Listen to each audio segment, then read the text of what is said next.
From JBS Studios in Greater New York, this is the JBS News Update with Teisha Bader. I'm Teisha Bader with the JBS News Update for Wednesday, July the 19th, 2023. We open with Israel's President Isaac Herzog's address to a joint session of the U.S. Congress today, where he was warmly and enthusiastically welcomed, entering the chamber and taking the podium to a rousing standing ovation.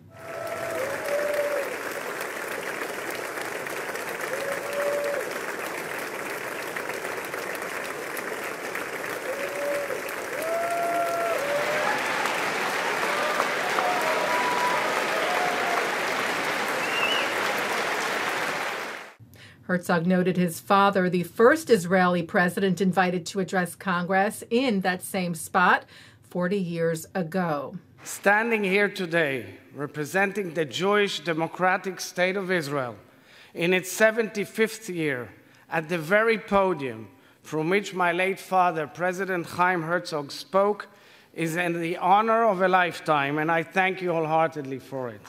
Herzog went on to speak about Iran, the Abraham Accords, and hopes for expanding the circle of peace, including with the Palestinians, but stressing that peace cannot be anchored in violence and terror.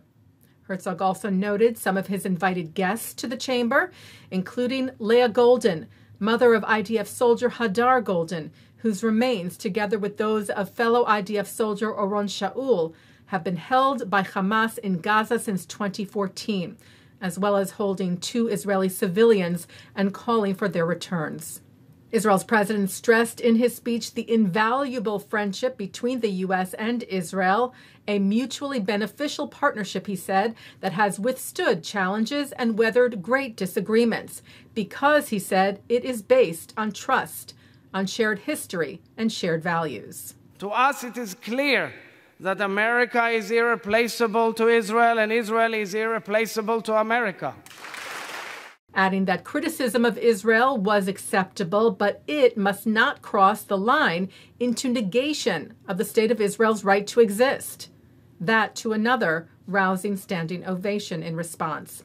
And finally, Herzog spoke of the heated debate happening in Israel on the judicial reforms, which he called painful and unnerving, but reassured that democracy was in Israel's DNA and that he would do everything he could to protect it. As head of state, I will continue doing everything to reach broad public consensus and to preserve, protect, and defend the state of Israel's democracy. Ending his speech with his hopes for the future. Let us base our next 75 years on hope, our shared hope that we can heal our fractured world as the closest of allies and friends. Thank you, members of both houses, for celebrating Israel's independence. Am Yisrael Chai. We will be airing President Herzog's speech in its entirety tonight on JBS at 10 p.m. Eastern.